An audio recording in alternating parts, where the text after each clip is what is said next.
Здравствуйте, с вами Николай Борисов и рубрика «На страже». Что произошло в Якутии за неделю и к чему это привело? Начинаем. 3 года в колонии общего режима получил бывший охранник, который украл у предприятия, которое он охранял, более 2 килограммов золота на сумму около 10 миллионов рублей.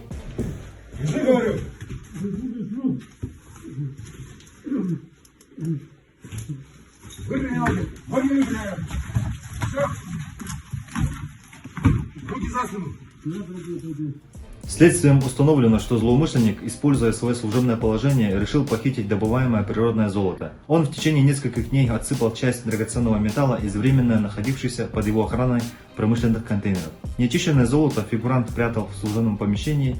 Накануне отпуска он решил вынести краденое с предприятия и был задержан оперативниками. Признавшись в преступлении, охранник указал вещи, в которых оборудовал тайники. Из корпуса переносного аккумулятора и тубуса от пены для бритья полицейские извлекли более 2 килограммов золотосодержащего концентрата. В Якутске накрыли подпольное казино. В одном из питейных заведений города посетителям помимо стандартного меню предлагали сыграть в азартные игры. Руки на виду всем! Фамилия?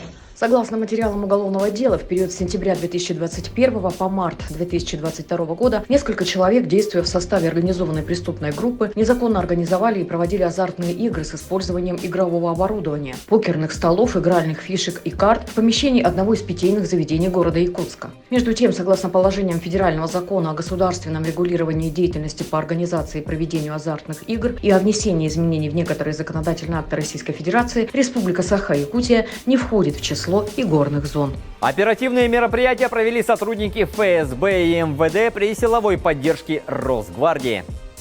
Сотрудники управления по контролю за оборотом наркотиков задержали 20-летнего иностранного гражданина. Студент одного из дальневосточных вузов планировал торговать смертоносным товаром через интернет-магазин.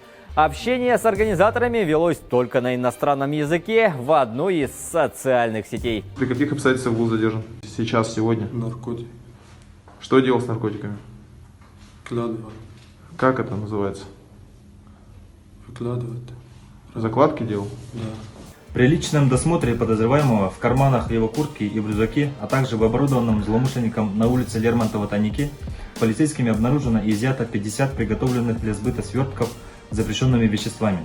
Согласно исследованию, свертки содержат наркотическое средство синтетического происхождения под названием «Скорость». Кстати, жители Якутска присылают сообщения через приложение «Госуслуги решаем вместе» с координатами мест, где нарисованы граффити с рекламой ботов, продающих наркотики. Ответственные управы оперативно закрашивают такие надписи. Центр управления регионом напоминает, что в Telegram работает бот борьбы с наркоторговлей. «Скажи наркотикам нет, бот». Через него можно отправить любую информацию, касающуюся нелегального оборота веществ. Поступившие данные передаются в управление по контролю за оборотом наркотиков МВД по Якутии. На этом пока все. Доверяйте только проверенной информации и берегите себя.